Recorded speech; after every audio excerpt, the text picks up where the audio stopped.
Okay sir कितना बच गया? देखो एग्जाम्पल 11.9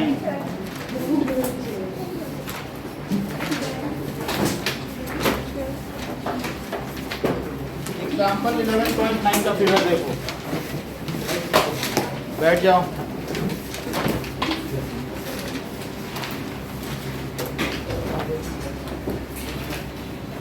These are two.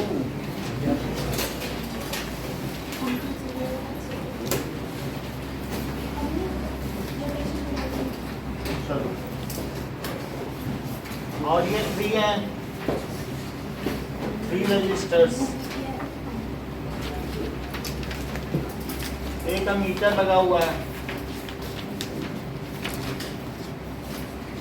ठीक है, एक की है,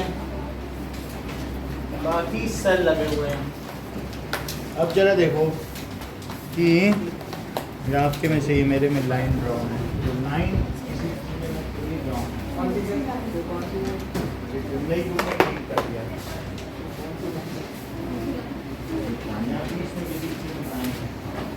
एरो है किसी ने, हाँ बीच में यहाँ लाइन, बस ऐसे ही बनेगा, ठीक है।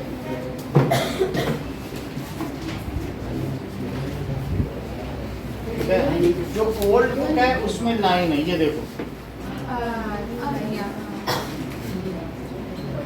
है कि नहीं, एक्स्ट्रा लाइन तो सारी करंट उसी से चली जाएगी। ये कहाँ है? अच्छा तो समझ में आया ना। R1 इज 10 ओम, बात ना करो नहीं तो कुछ भी किसी का नहीं समझ में आएगा। 10 ओम, R2 इज 40 ओम, कोई बात कर रहा है, पीयूष तुम्हारे आसपास कौन बात कर रहा है? R3 is equals to 30 ohm, R4 is equal to 20 ohm and R5 it is equals to 60 ohm। Voltage कितने का है? 12 वोल्ट की बैटरी है ये, जितनी भी कनेक्टेड है, और करंट यहाँ से ऐसे जा रही है। कह रहे हैं दो चीज़ें बतानी है कि टोटल रेजिस्टेंस सर्किट का बताओ और टोटल करंट बताओ। तो पहले जो R1 एंड R2 है ये किस में है? R इन पैरेलल। तो अगर हम इसको कहें तो ये RP हो गया। पैरेलल का क्या फार्मूला होता है बताओ? 1/R1 प्लस, तो 1 बाई वहां से वैल्यू देखो, और 1/40, तो 1/RP की क्या वैल्यू हो जाएगी? 44 प्लस 1, तो दैट इज इक्वल्स टू क्या 5/40, या फिर तो 1/RP की ये वैल्यू हुई। अगर मैं इन्वर्ट कर दूं, इन्वर्टिंग बोथ साइड, तो बोलो RP कितना हो गया? 8 ओम हो गया।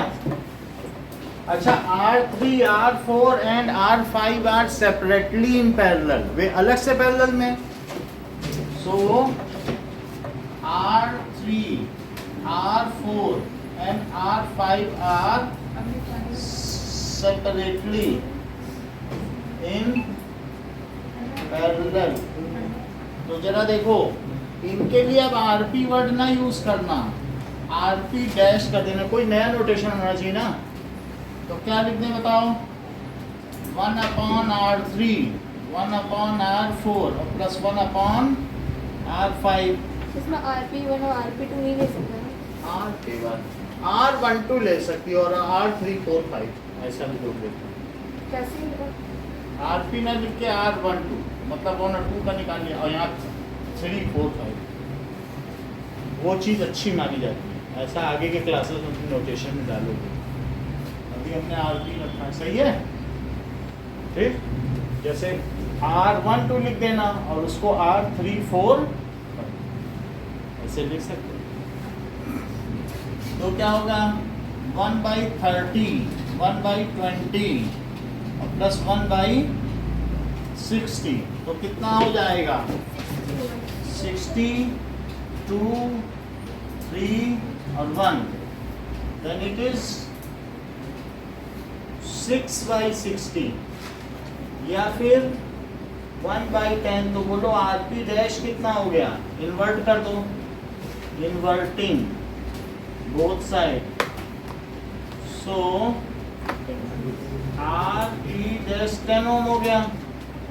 अब ये देखो, ये जो है इसके लिए आपको एक इसका एनालॉग सिंप्लीफाइड डायग्राम बनाना होगा। देखो नाउ ये ऐसे बना लेना। तो ये 12 वोल्ट, इन दोनों का कंबाइंड कितना है उधर देखो जरा, 8 ओम है क्या, तो 8 ओम बना दो। से अब बनाना है। नहीं, मैं बता रहा हूँ ऐसे होना चाहिए, ऐसे बनते हैं आगे डायग्राम। और यहाँ कितना बनाना चाहिए देखो, 10 ओम। तो बताओ ये जो 10 और 8 है, क्या ये एंड टू एंड कनेक्टेड है? बीच में मीटर होने से कोई फर्क नहीं पड़ता है, मीटर तो कहीं भी कनेक्ट हो सकता है कि नहीं? तो अब ये दोनों किस में है बताओ, जो आरपी और आरपी डैश किस में है? सो लिखो इस बात को, सर ये इनके लिए हमने बैलेंस रेजिस्टेंस बनाना, हैं? तो मिला के 18 ओम का नहीं बना सकते? अब हम अगले में बनाएंगे उसको सर सिंप्लीफाइड। वरना वैसे पेपर में तो नहीं बनाना पड़ता ना। अभी तो आपके पास सिंप्लीफाइड है, जब बहुत कॉम्प्लिकेटेड होते हैं तो 5-5, 6-6 डायग्राम बनते हैं। तो धीरे धीरे सिंप्लीफाइड करते जाते हैं, बनाते जाते हैं। जैसे मैंने ये बना दिया, तो वैसे आपको मानना चाहिए कि ये ग्रुप और ये ग्रुप तो सीरीज में है कि नहीं है। तो क्या लिखते हैं, RP and RP dash are in series, तो उसको आरएस बोलो, आरएस को आरपी और प्लस आरपी डैश, आरपी और आरपी डैश है कि नहीं, ये दोनों को ऐड करना होगा, सीरीज में है तो इसकी कितनी वैल्यू है 8 ओम और इसकी 10 ओम, तो दैट इज 18 ओम। तो अब इसका जो सीरीज रेजिस्टेंस है वो ये हो गया। आरएस भी लिख सकते हो या आर इक्विवेलेंट भी लिख सकते हो, क्योंकि पूरे सर्किट का निकाल रहे हो तो आर इक्विवेलेंट भी चलेगा। तो अब इसमें क्या हो जाएगा,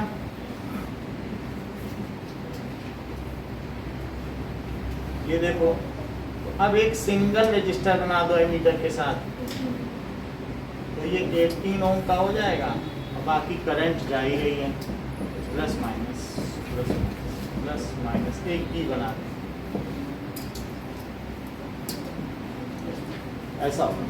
तो अब हमने ए पार्ट का रेजिस्टेंस निकाल लिया है, अब हम क्या निकालेंगे, करंट, सर्किट करंट। तो सर्किट करंट के लिए क्या लिखते हैं, V is equals to IRS using Ohm's law. So 12 is equals to I into, तो I कितना हो गया 12I, so इससे 6 2 या 12 और 6 3 जा, तो I is equals to 2/3 ampere या 0.66 बार, 6-7 भी लिख सकते हो, चल जाएगा।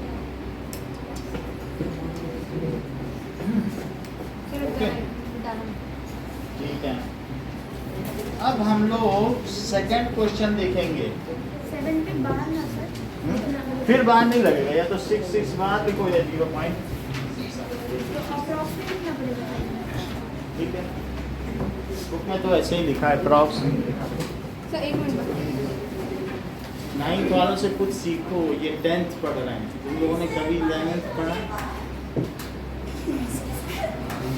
सर एक नंबर हमें ये इधर का हटा दें, 9 तुम कहाँ से लिख रही हो,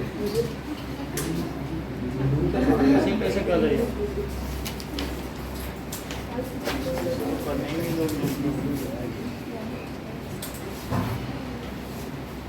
अब देखो सेकंड क्वेश्चन एक्सरसाइज का देखिए,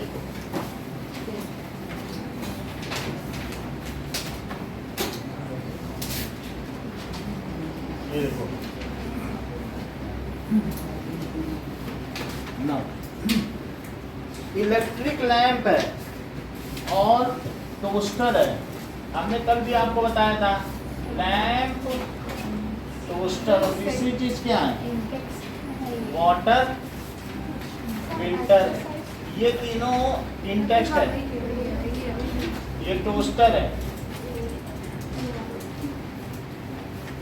इन तीनों को हमने किस में कनेक्ट कर दिया है? पैरेलल में। और फिर उसके बाद then it is connected to main supply. घर में तो मेन सप्लाई होती है 220 वोल्ट की, ऐसे कनेक्ट कर दिया है। कह रहा है कि हमारे एमीटर में कुछ करंट फ्लो कर रही है, तो सेम करंट फ्लो करे। हम ऐसी कौन सी इलेक्ट्रिक आयरन लगा दिया है, अब तीनों को हटा दिया और इसकी जगह क्या लगा दिया? Electric iron. तो उसका कितना रेजिस्टेंस हो जाए कि वो उस सर्किट से सेम करंट फ्लो करा ले? सर इन तीनों का रेजिस्टेंस, तो जो इनका रेजिस्टेंस है वही इसका होना चाहिए। हमें मालूम है इक्विवेलेंस रेजिस्टेंस की definition, if a group of resistors are separated by a single resistor so that same current flows through circuit then it is called equivalence resistance. तो 100 ओम का बल्ब है, 50 ओम का क्या है? 50 ओम का ऐसे ही बता देना चाहिए था, टोस्टर है। 100 ओम का ये कम होता है ना रेजिस्टेंस टोस्टर का, 50 ओम का। फिर इलेक्ट्रिक वाटर फिल्टर कितने का है? 500 500 ओम का। तो आयरन कितने का है? 1/100 वो निकालना। बाई चलो अब इतनी बात हो गई। सो इसके बाद एक आयरन देखना है रेजिस्टेंस। सेम करंट हमें चाहिए, तो हमें ज़्यादा कुछ नहीं करना है। तो let resistance of iron is कितना दिया? Resistance of electric iron is RP. क्योंकि वो पैरेलल में जो होगा वही हो जाएगा, तो 1/RP क्या होगा? 1/R1 plus 1/R2 plus 1/R3, so 1/100 plus 1/50 और plus 1/500, तो 500 यहाँ दो, तो 5 plus 10 और plus 1, तो कितना हो जाएगा? क्या 16/500 1/RP। यदि 2 से काटा जाए तो 8/250 4 से भी कट जाएगा, तो 4 1 जा 4 और 4 2 जा 8, 4/125 आ जाएगा।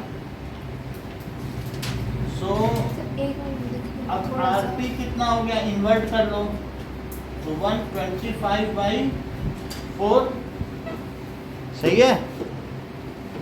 अच्छा 4 से डिवाइड करो, 4 3 जा 12 और 4 1 जा 4, फिर 10 बचा, तो 25 ओम। तो इलेक्ट्रिक आयरन कितने का हो गया? These are. सो आप फर्स्ट और सेकंड क्वेश्चन करिए, और ये आपको डायग्राम बनाया गया है, इसमें आप find equivalent resistance and the circuit current. Current भी निकालना। हाँ ये सर्किट करंट होगा। तो इसमें क्या करना है? Find equivalent resistance and circuit current. अभी मैं देख के बताता हूँ कि इक्विवेलेंट रेजिस्टेंस होता है कि इक्विवेलेंस। बुक में लिखा है नहीं? सेकंड क्वेश्चन में करंट पे करंट भी निकाल दी, सेकंड में निकाल ली क्या? And what is the current through it? देख लो। इक्वल्स टू टी है कि है? सी। इक्विवेलेंट लिखो, हम लोगों ने अभी तक सी लिखा है। अब ये देखो, इसकी करंट निकालो, V कितना दिया है? 220 है, तो V is equals to IRP। यानी आपकी अनुपस्थिति में इन लोगों ने ओम्स लॉ लगाया है। सॉरी अब देखो 220 is equals to I into RP। RP कितना है? 125/4। RP कितना है? 125/4। This is ohm's law. अब देखो I यहीं रहने दो, और 220 इंटू 4 और डिवाइडेड बाई 125, तो 5 से कटेगा, 5 2 जा 10, 5 5 जा 25, 5 4 जा 20 और 5 4 जा 20, तो कितना हो गया? 176/4 25। अब 25 से 176 में डिवाइड करो तो 25 में 125 175 एक बच गया, डेसिमल बचा, जीरो बचा, जीरो लगाया, जीरो बचा 4, तो कितना आ गया 7.04 एम्पियर। सो अब हम लोगों को हमें क्या डायग्राम ये हटा दें, हो गया दिव्यांगी, अभी से हटा दें, चलो सेकंड वाला डायग्राम बनाना है क्या? डायग्राम तो नहीं बना। सो आपको फर्स्ट सेकंड क्वेश्चन करना है और इसे that is example number 11.9 example, और इन टेक्स्ट का फर्स्ट और सेकंड ये बड़े पेज पे होता है। हाँ वही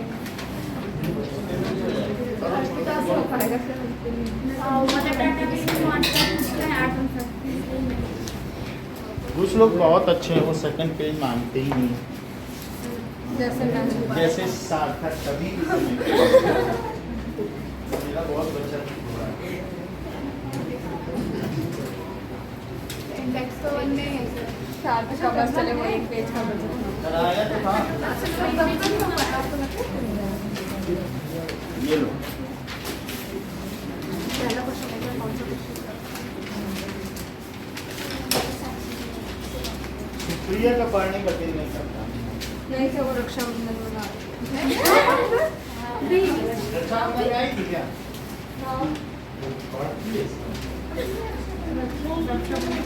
अरे मुझे आज बुलाता, आज होगा ना चलो डायग्राम नहीं बनाना, ऐसे ही करो, फर्स्ट सेकंड थर्ड किसी में नहीं बनाना है। टेक्स्ट का क्वेश्चन नंबर 3, दैट इज हमको एडवांटेजेस कितने हैं। सो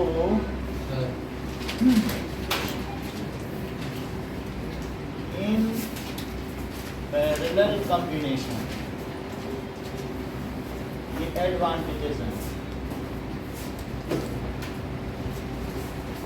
of parallel combination। समानांतर क्रम के क्या लाभ हैं? So parallel combination if one resistor goes faulty तो क्या होगा बताओ, the current continues to go through other resistors. Parallel combination में मान लो एक अगर सर्किट का कोई सिस्टम है और ये तुम्हारे पास ये बल्ब है, ये टूट गया, तो अब दूसरे भी जलते रहेंगे कि नहीं जलेंगे? बोलो, जलते रहेंगे।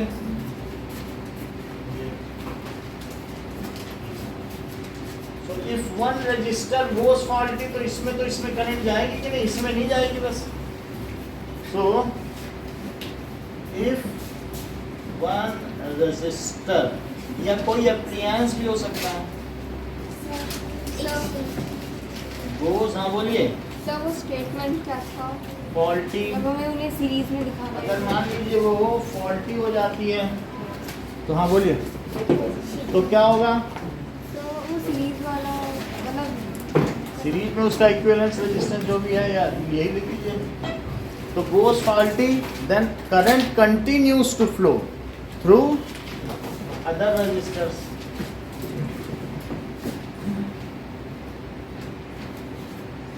Continues to flow through other resistor while in series combination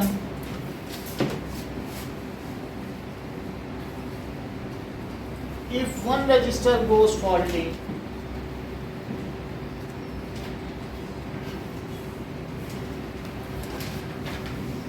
then no current flows through entire circuit, that means circuit is dead, circuit open हो जाए, then no current flows through other appliance या register, इसी से current नहीं होगी, and circuit becomes open.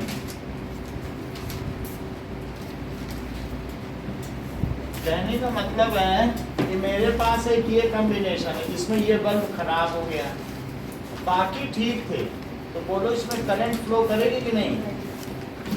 इसमें कोई current नहीं फ्लो करेगी, ये ओपन हो गया सर। अच्छा, second, separate switching options are available. हर एक में ये लगा लो, वो लगा दो, सब पैरेलल में, इसे स्विच ऑन कर दो, इसे कर दो, इसे कर दो। इसमें तो एक ही स्विच है, इसमें अगर आपको हीटर जलाना है तो कूलर भी जलाना पड़ेगा। ये ठीक लगेगा? कहते नहीं, हीटर कूलर तो साथ ही चलेगा। ऐसा तो in series combination no separate switching option. अगर तुम ओपन कर दोगे तो किसी में नहीं जाएगी करंट। झालर जलेगी तो पूरी जलेगी, आधी नहीं जला सकते, और नहीं तो जलेगी, है ना? तो इस तरीके से in series combination separate switching options are not available. However in parallel combination हर एक के लिए तुम अलग अलग जला बंद करो। तो in parallel combination separate switching options are available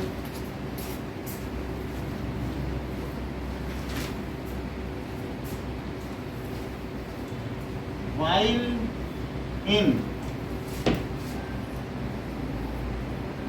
series combination separate switching option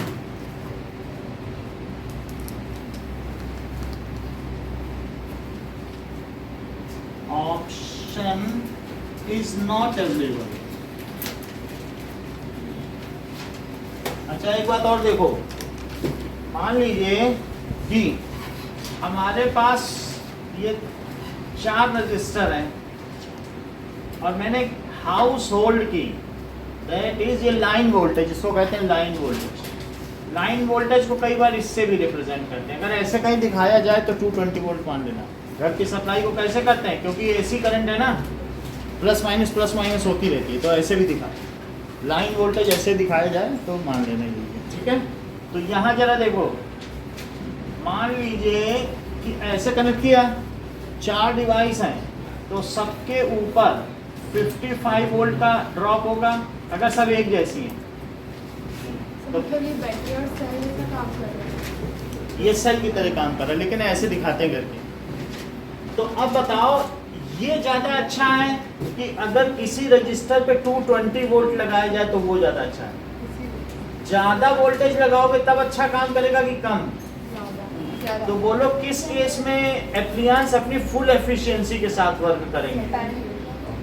बोलो पैरेलल में। क्योंकि अगर वही समझो, जैसे अगर 10 लगा दिए होते तो 1.5 वोल्ट का ड्रॉप होता, तो टिमटिमाता नहीं, उसे लगता कि मुझे सेल से जोड़ दिया। 100 लगा दो इसी में, तो सब पे 2 वोल्ट का नहीं हो जाएगा 100। तो जो झालर जलेगी, क्या वो इलेक्ट्रिक आयरन झालर की तरह जला लोगे? तो झालर की तरह जलेगी, बस वो टिमटिमाएगी। समझ आई बात कि नहीं?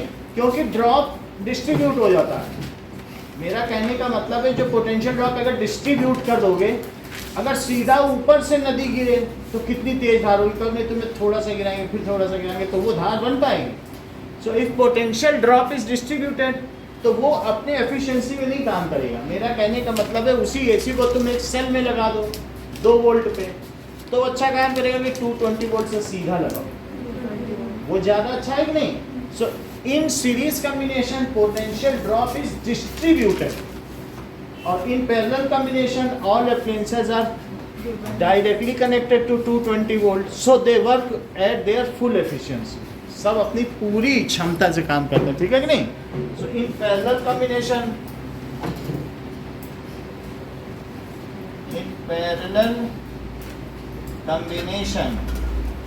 ऑल सो जो पोटेंशियल ड्रॉप है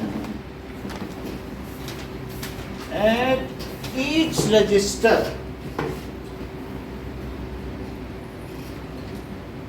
इज इक्वल टू,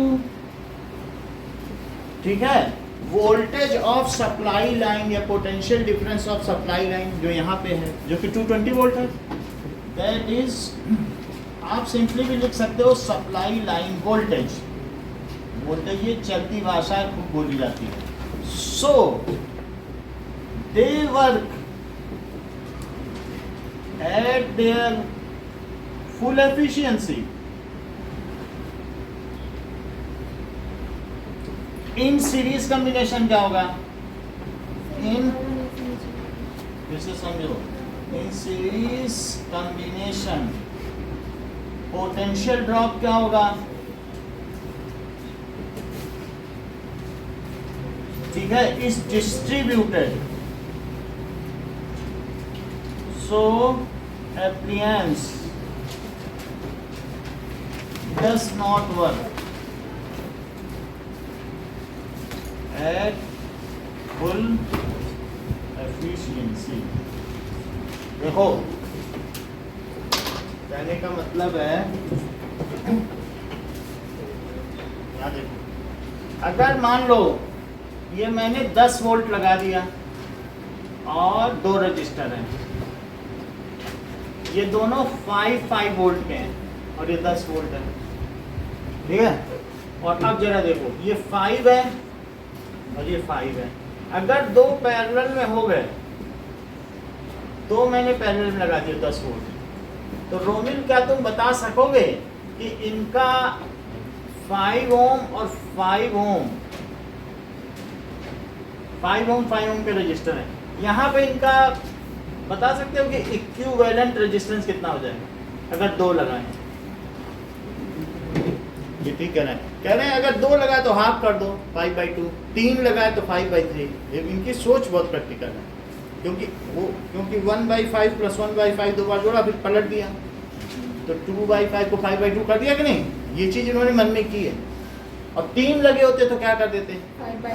4 लगे होते, तो ये बहुत सिंपल है, तो हाफ कर देते हैं कि नहीं? तो अब जरा देखो कि ऐसी स्थिति में ये 10 वोल्ट का है, तो रेजिस्टेंस कितना बताएं इनका, बोलो? 2.5 वोल्ट, 2.5 ओम। तो अब ओम्स लगाओ, V = अच्छा कुछ भी ना करो, 10 वोल्ट है, तो क्या यही 10 वोल्ट इस पे भी ड्रॉप होगा और इस पे भी 10 वोल्ट का ड्रॉप होगा? बोलो, इसमें जाने वाली करंट बताओ, ओम्स लॉ लगाओ जरा इस पे, ऊपर वाले पे, इस वाले पे।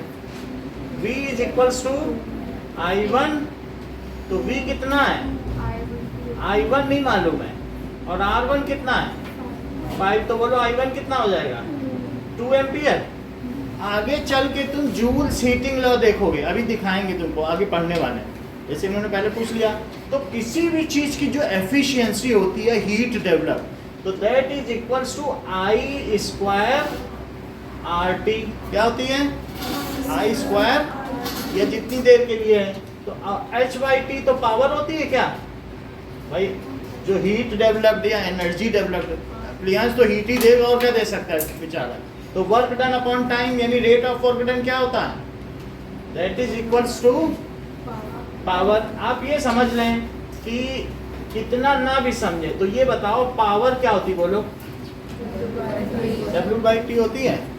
अच्छा, W, किसी को ये बात मालूम है क्या? V = W/Q, तो W क्या हुआ? VQ, तो मैं W की जगह क्या VQ लिख दूं? अब कोई मुझे ये बताएगा कि Q/T क्या होता है? Q/T तो क्या पावर VI हो गई?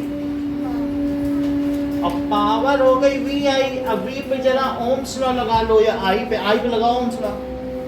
I क्या होता है? V/R, कुछ लोग बोल रहे हैं V, देखो V = क्या होता है? तो I क्या हुआ? तो ये क्या V²/R हो गई पावर, बोलो? तो P की वैल्यू क्या हो गई? एक तो VI भी हो गई और दूसरी क्या हो गई? V²/R। जरा यहाँ पावर तो इसकी निकालो, V²/R करके निकालो जरा पावर, बताओ। V²/R करो, 100/5, तो क्या 25 25 वाट हो गई। अब यहाँ पे आओ, 20 पावर यहाँ ये देखी कि नहीं, आई की जगह क्या रख दिया वी बाई आर, तो वी स्क्वायर बाई आर अभी फिर से समझा देंगे, लेकिन पावर का ये तो वी आई समझ में आया। कहाँ से फिर से बताएं, बोलो। सर ये R तो 2 है तो ये 5/2 में हाँ? आएगा। 20 होगा 100/5। 5 तो 20 लिखो इसको, 25 लिखने का क्या मतलब है। अब यहाँ आओ, इस सर्किट में देखो, बोलो कितना वोल्टेज है, टोटल रेजिस्टेंस कितना है 10 ओम, और 10 का ये है, तो करंट कितनी हो जाएगी, that is V is equals to I R S. Same ही रहेगा। ये देखो I की वैल्यू रखो, that is equals to 1 ampere, तो इससे बहने वाली करंट कितनी हो गई। 1 एम्पियर। अच्छा, पावर क्या होता है, एक तो वी आई होता है और एक क्या होता है वी स्क्वायर बाई आर। क्या तुम ऐसा भी सोच सकते हो कि वी की जगह रखो, वी क्या होता है आई आर, ऐसा होता है कि नहीं, वी क्या होता है, I²R। तो ये क्या हो गया बताइए, आई स्क्वायर आर। जरा यहाँ इस पर ड्रॉप तो निकालो, पावर निकालो जरा, आई स्क्वायर आर वैल्यू रखो 1 का स्क्वायर और इंटू 5, तो ये 5 वाट से जला, ये 20 वाट से, किसने का माल दिखाया, पैरेलल में। तो पैरेलल में ज़्यादा एफिशिएंसी है कि नहीं, यही सवाल फिर से उठाएंगे थोड़ी देर बाद। अभी आप समझ लो कि पैरेलल में अच्छे से जलना है। अभी यही ट्यूबलाइट एक साथ जोड़ देते तो सब दिवाली की तरह टिमटिम आते। तो इसका क्वेश्चन है, अभी हम फिर से बताएंगे, बस अभी आप लिख लो कि इन पैरेलल ड्रॉप ज़्यादा है, सब पे फुल ड्रॉप है, तो 220 सब पे लगा दो तो खूब जगमग करेंगे कि नहीं। और अगर तुम डिस्ट्रीब्यूट कर दो तो हम 55 लगा दें वोल्टेज, जैसे घर में नहीं कहते लो वोल्टेज आ गया, तो क्या करते हैं सब एप्लियंस टिमटिमाते ही हैं। तो वोल्टेज के ड्रॉप होने से जब पोटेंशियल कम लगाओगे तो एप्लियंस अच्छा काम करेंगे, नहीं करेंगे। और वोल्टेज हाई कर दो तो सब फटफट फटफट बोल जाए, कहते हाई वोल्टेज ज़्यादा सब खराब हो गया, इतना भी अच्छा भी नहीं करवाना है। चलो, तो ये 3 इसके मेरिट्स हैं, जिसमें ये दिखाया गया कि सब पे सेपरेट स्विचिंग ऑप्शंस हैं। तो पैरेलल में सेपरेट स्विचिंग ऑप्शंस हैं, एक डिवाइस खराब हो जाए तो दूसरी डिवाइस काम करती रहती हैं, और इसमें एक डिवाइस खराब तो कहीं कोई करंट नहीं। दूसरी चीज़ सेपरेट स्विचिंग ऑप्शंस है। तीसरी चीज़ पैरेलल कॉम्बिनेशन में पावर ज़्यादा होती है, दे वर्क एट फुल एफिशिएंसी, जबकि इसमें पोटेंशियल का ड्रॉप हो गया 10 वोल्ट का, मतलब 5 वोल्ट इसको मिला होगा और 5 वोल्ट इसको, तो काम नहीं करेगी। अगला क्वेश्चन देखिए, नाउ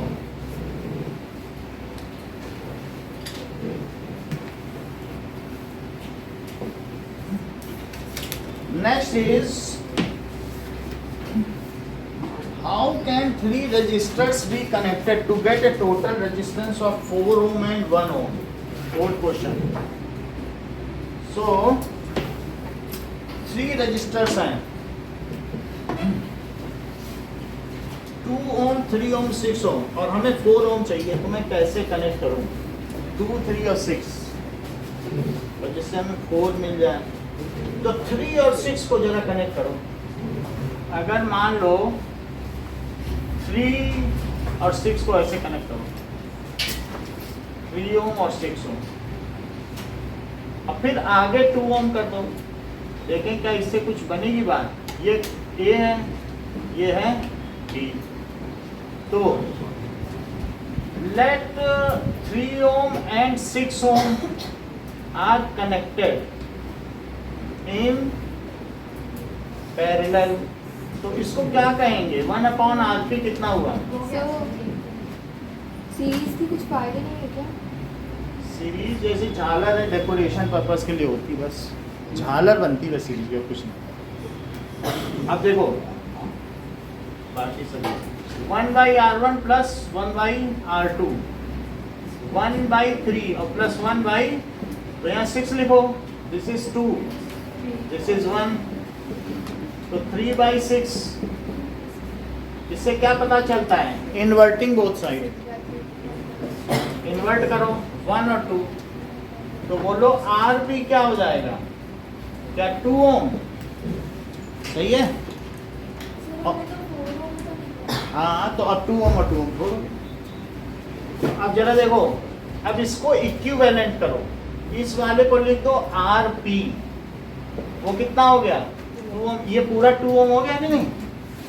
और 2 ओम को 2 ओम के साथ इसे R3 कहा गया, तो क्या लिखें RP and R3 are in series, तो फिर RS निकाल लो, RP प्लस R3, तो 2 ओम प्लस 2 ओम, तो कितना हो गया 4 ओम। So 3 ohm and 6 ohms are connected in parallel and this combination is connected with 2 ohm in series। ये लाइन याद रखना, क्या लिखोगे 3 ohm and 6 ohms are connected in parallel and this combination, इसे कैसे कनेक्ट करेंगे, this combination is connected to 2 ohm in series to get net 4 ohm resistance। ठीक है, ऐसा है। अब सेकंड देखो, अगर तुम्हें 1 ओम चाहिए तो पीयूष तब क्या करोगे, बातें काफी करते हो, सो दैट इज 1 ओम के लिए तुम्हें क्या करना होगा, यू आर ए वर्बोज। चलिए हाँ बताइए 1 ओम के लिए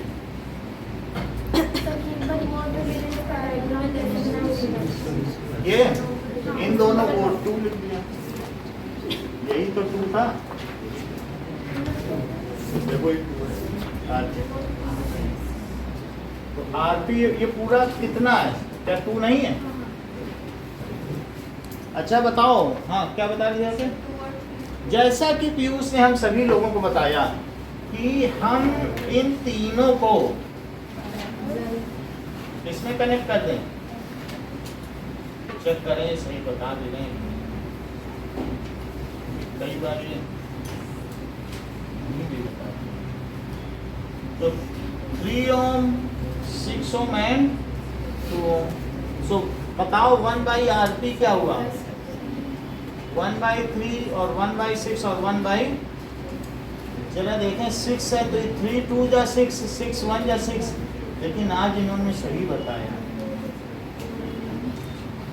तो 1/1, तो RP क्या हो गया 1 ohm, तो 3 ohm 2 ohm and 6 ohm are connected in parallel to get 1 ohm equivalence resistance।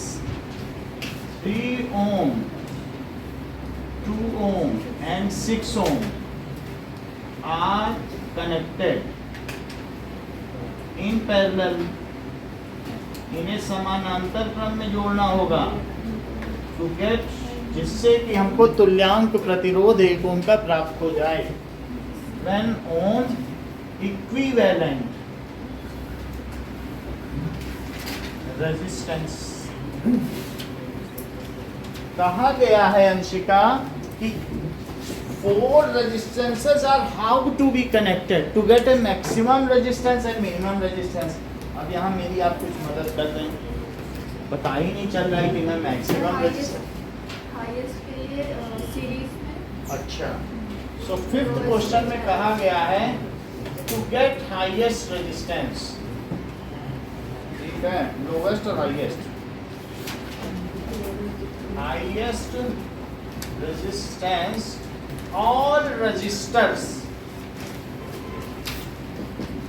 Resistance को कनेक्ट किया जाता है सीरीज में कि रजिस्टर्स को, सो ठीक है, और रजिस्टर्स आर कनेक्टेड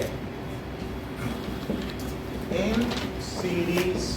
सो ऐसी स्थिति में RS क्या हो जाएगा, R1 plus R3 plus R4, जो कि 4 प्लस 8 प्लस 12 प्लस 24 होगा, ये 12 हुआ, 12 प्लस 12 24 और 24 प्लस 24 48 होगा। तो इस तरीके से हमें मैक्सिमम रेजिस्टेंस कितने का मिल गया, 48 ओम का मिल गया।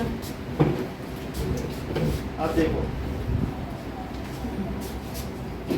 B, ठीक है,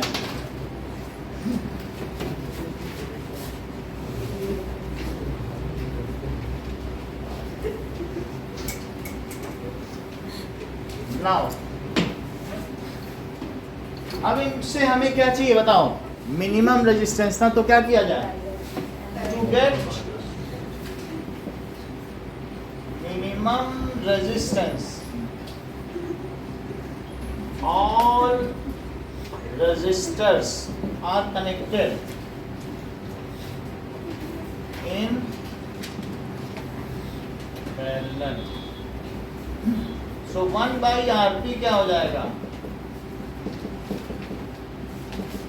1 by R3 plus 1 by R4, 1 by 4 plus 1 by 8 plus 1 by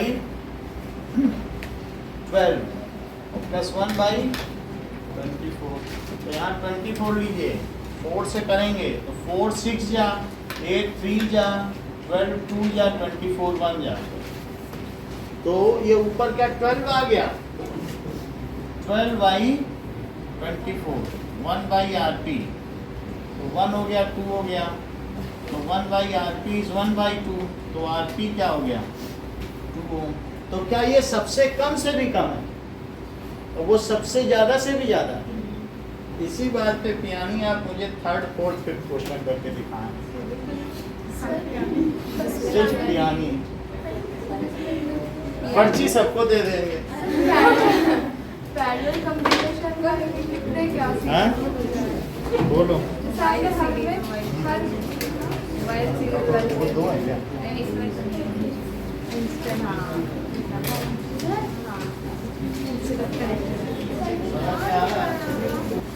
वो लेट रहा तो काम था, ये जो सुविधा देनी पड़ेगी तभी सही रहेगा, स्टूडेंट्स कैसे आएंगे। चलो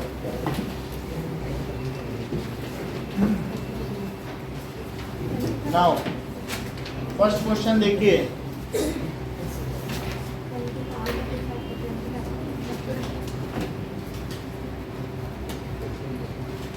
एक रजिस्टर है एक्सरसाइजेस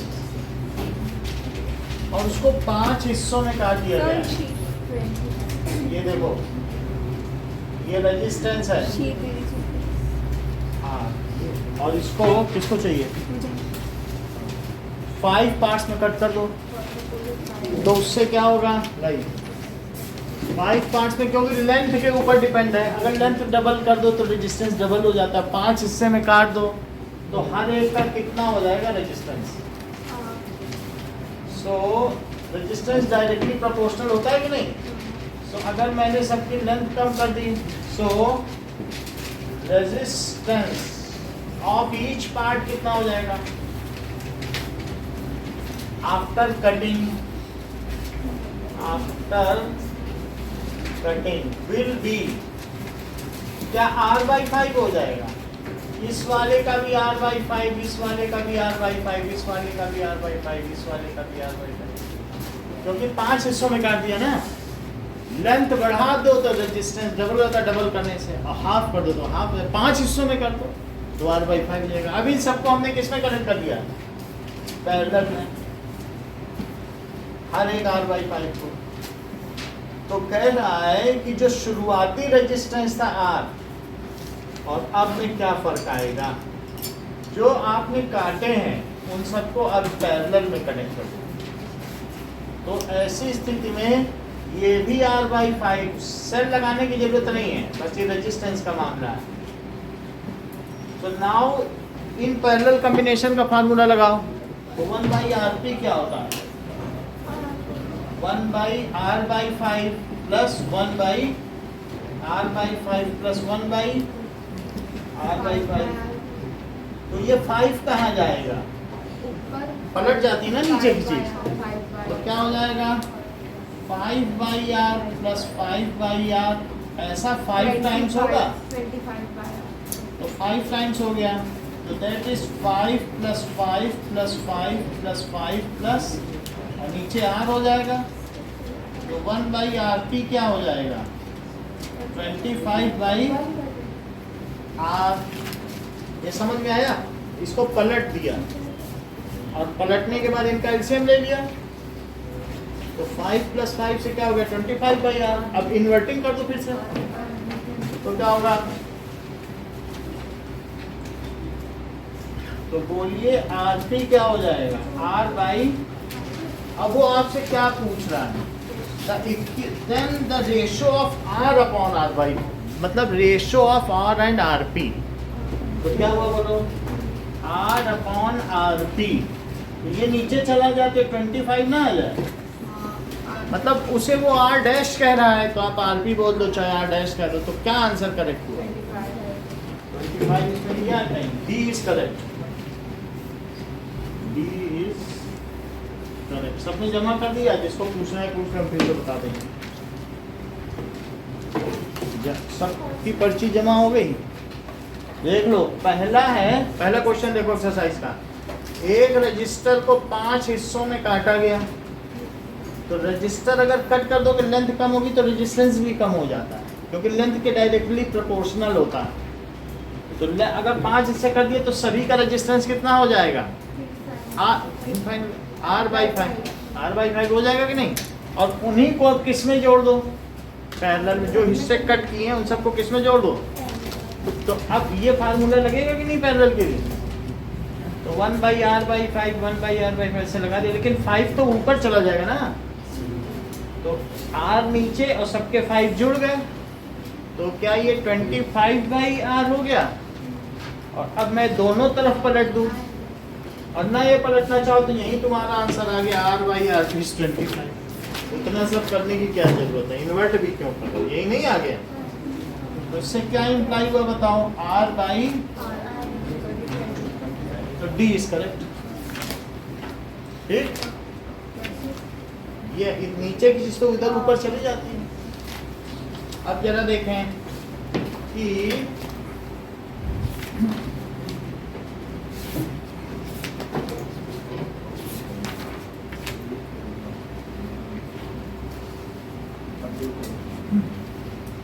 टेंथ क्वेश्चन देखिए, how many resistors are required, कितने हम पैरेलल में कनेक्ट करें कि 5 एम्पियर से ज़्यादा हमारे वायर पे लोड ना आए, क्योंकि ज़्यादा करंट आएगी तो वायर गर्म हो जाएगा। तो हम मान लेते हैं कि हमने let n resistors are connected in parallel. तो ये देखो 10th क्वेश्चन देखिए, और हमारी सप्लाई लाइन कितने की है बताओ, 220 की है। तो आगे की क्लासेस में आप ऐसे दिखाओगे 220 वोल्ट को, क्योंकि ये थोड़ा एसी नेचर का होता है, इसमें पोलैरिटी बदलती रहती है, तो ऐसे दिखाया जाता है 220 वोल्ट। ठीक है, हाउस होल्ड सप्लाई लाइन ऐसी होती है, जो भी हो, लेकिन वो कह रहा है 5 एम्पियर, और कुछ नहीं बदलता, सेल की जगह ऐसे दिखाया जाता है। देखो एक का रजिस्टर कितना है बोलो, 176 ओम। तो हम let n resistors are connected, क्या चीज दिखा दें, लेट, इससे ज्यादा करंट नहीं होनी चाहिए, so let n resistors are connected in parallel. हाँ बोलो, रजिस्टर्स कनेक्ट कर दिए। अच्छा, अगर आपने n कनेक्ट किए हैं तो बताओ पैरेलल का फार्मूला क्या होता है, 1/r और 1/r, अगर है तो n टाइम्स लिखोगे कि नहीं, क्योंकि हमने n रजिस्टर से लिए। ये कितने रजिस्टर हैं हमको मालूम तो नहीं है कि कितने कनेक्ट करने हैं, तो बताओ ये कितना हो जाएगा, 1/r और ऐसे करके 10 होते तो क्या 10/r ना हो जाता, और n है तो क्या हो जाएगा, 10 लोग 10/r, और n होंगे तो क्या हो जाएगा n/r। अब इसे इन्वर्ट कर दो तो क्या होगा, rp कितना हो जाएगा बताइए, r बाई, ये बात समझ आ गई, लेकिन r कितना है जरा ये भी तो बता दो, r की वैल्यू क्या है, यहाँ देख के बताओ, 176 है क्या, तो r की जगह में क्या लिख दूं, ये बात समझ आ गई। अब ओम्स लॉ लगाना बाकी है, आपका काम है। So V is equals to I RP, इन सब का पूरे का कॉम्बिनेशन को मैंने क्या बना दिया, क्या RP, इस पूरे कॉम्बिनेशन। क्वेश्चन कह रहा है कि अगर तुमने, देख लो, ये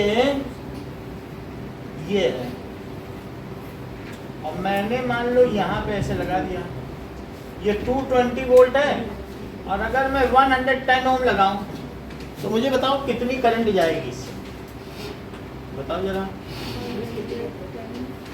V is equal to I R होता है, 220 लगा दिया, और ये बताओ आप मुझे बताइए कितनी करंट जाएगी।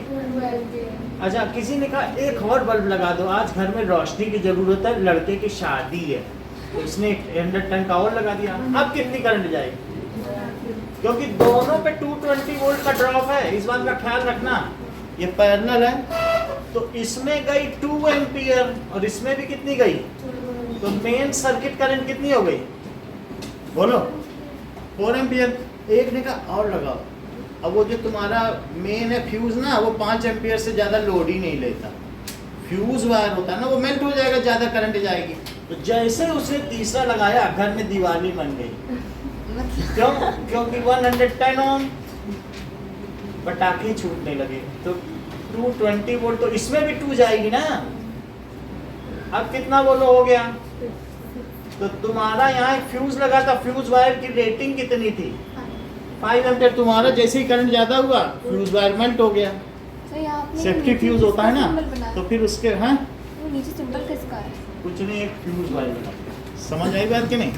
ये वाला, ये एक है सप्लाई लाइन वोल्टेज, वो जो यहाँ से होती है, इसमें कोई प्लस माइनस नहीं होता है, बता। 5 ओम से ज़्यादा ही करंट अगर गई तो तुम्हारा फ्यूज मेल्ट हो जाएगा। हर एक के घर में सेफ्टी फ्यूज है, यहाँ पर भी लगा, हमने 15 ओम का लगा है कि जिससे हमारी डिवाइस चलती रहे, समझ में आई बात में। जैसा लगाना चाहते हो फिर उतने मोटे वायर भी होने चाहिए, सस्टेन कर सकें। ऐसे नहीं कि तुम बहुत बड़ा लगा दो, नहीं तो तुमने कहा 15 ओम है तो बढ़िया से आएगी, और सब कुछ तुम्हारा जल गया, बेचारा फ्यूज अपनी जगह का। तो मैं तो वफादार, अरे तुम क्या वफादार हो, तुमने मेरे इतने हजारों के डिवाइस जलवा दिए। तो तुम्हारा फर्ज बनता था कि जब एक्सेस करंट आए तो हमारे डिवाइस को बचा लेते, तुम जल जाते। तो मेल्ट होना चाहिए कि नहीं, तो हमें रेटिंग देखनी पड़ेगी कि हमारा ये कितने एम्पियर लेता है, वो हम आगे आपको बताएंगे। सब डिवाइस की अपनी अपनी रेटिंग होती है, उससे ज़्यादा करंट पे फिर वो काम नहीं करता है, बर्न कर जाएगा। बात समझ में आई? तो तुम्हें थोड़ा थोड़ा समझ में आ रहा है कि जैसे जैसे तुम बढ़ाते जाओगे तो क्या हर एक में करंट तो उतनी करेगी। तुम डिवाइड करके देख लो, लगभग इससे डिवाइड कर दो, क्या 1 ओम नहीं है? देखो समझ आई बात कि नहीं। 1 ओम से तो थोड़ा ज़्यादा आ रहा है, मतलब 1.25 ओम लगभग आ रहा है। तो तुम्हें लग रहा होगा कि 4 लगा देंगे तो ठीक रहेगा। वही V is equal to I R करो ना, ये कितना है 220 वोल्ट। तो बोलो एक में करंट कितनी हुई, V is equal to I R करो जरा, 220/176, यही तो आई हुआ। तो अब दोनों को जरा 4 से कट करो, क्या ये 55 हुआ? अब 4 से करो, 4 चौको 16, 4 चौको 16, फिर करो तो 11 5/4, तो 1.25 एक में गई करंट। तो बोलो 4 में कितनी चली जाएगी? 4 डिवाइस लगा देना, इससे ज़्यादा नहीं लगाना, तभी हो जाएंगे 5 एम्पियर। मतलब पूछा है कि कितने रजिस्टर्स लगाएं, दूसरे के कहने पे ना लगाओ, खुद देख लो भाई इतने ओम का रजिस्टर है और इतनी करंट लेगा। फ्यूज वायर हमने 10 ओम का लगा रखा है, फ्यूज वायर रखा है, अभी हम दिखाएंगे, अभी जब चैप्टर वो आगे बढ़ेंगे तो दिखाएंगे। एक मतलब लो मेल्टिंग डिवाइस होती है जो मेल्ट हो जाती है, बात समझ में आ गई। तो वो कह रहा है 5 से ज़्यादा नहीं जानी चाहिए, तो वही हम कर रहे हैं। तो माना हमने n रजिस्टर्स कनेक्ट कर दिए, बोलो नंबर ऑफ रजिस्टर पूछा है कि 5 एम्पियर, मतलब कि सर्किट करंट 5 से ज़्यादा ना होने पाए। तो मैंने अभी लगाया कि नहीं, हम सर्किट लोग करंट 4 रजिस्टर लगाएंगे, 4 है इसका आंसर। और ही तो है, यहाँ देखें, इसको समझ लो, फिर मैं दूसरी तरीके से भी बता दूंगा, कोई दिक्कत नहीं है। बहुत तरीके हैं इसके, 4 मेथड है। पहला मेथड समझो, यहाँ तक समझ में आ गई बात। तो V कितना है 220, और ये बोलो इसको क्या लिखें, RV की जगह 176/n, बोलो I क्या लिख दें, 5 तो n अगर वहाँ चला गया तो 220, इन दोनों को कट करो तो दोनों 11 से कट हो जाते हैं क्या? 11 2 या 22, और 11 1 या 11, और 11 6, अब 4 से कट कर दो, 4 4 या 16, और 4 5 या, फिर 5 से 5 कट गया, तो आंसर कितना आ गया? So at most 4 resistors are to be connected in parallel, so that the circuit current should not exceed more than 5 ampere. So लिखो इस बात को. Otherwise a grade की वाली will be there. At most 4 resistors are connected in series. ठीक है? To get at most 5 ampere circuit current. इनका भी कहना ठीक ही है. ये जो बता रही ना ध्रुवांशी, हमें तो इनकी बात पसंद आ गई है. हाँ, इन्होंने क्या बोला कि अगर n रजिस्टर कनेक्ट हुए और सब में मान लो I करंट फ्लो करे, कितनी तो बोलो टोटल करंट कितनी हुई NI, तो सर्किट करंट कितनी हो गई NI हो गई ना total current. So let n resistors are connected. ये नहीं हमें फार्मूला आता ही नहीं, हमें इसको लगा ही नहीं पाते हैं. इनका भी तो सम्मान करना पड़ेगा. So second method, that is current in one arm.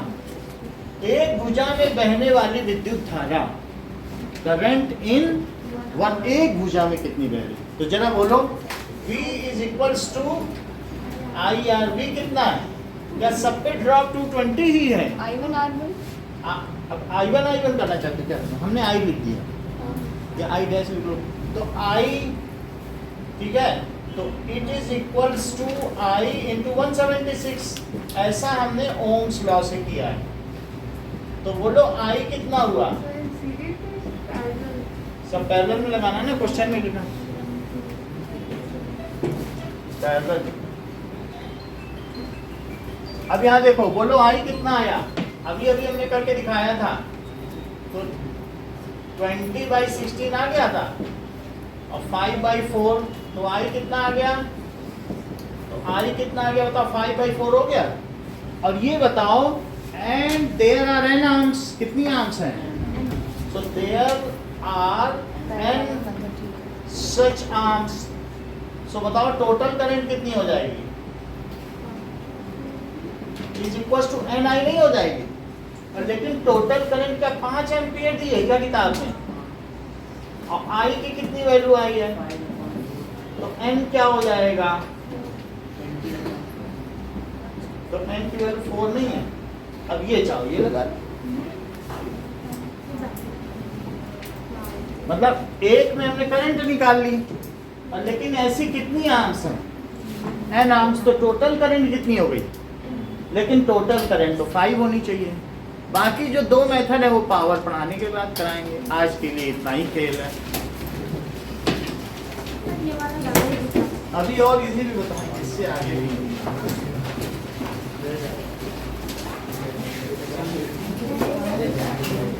उसके बाद और क्या बात? अब पावर के लिए वो और आसान, वो एक लाइन में. हाँ? इसी पे लॉ बना दिया.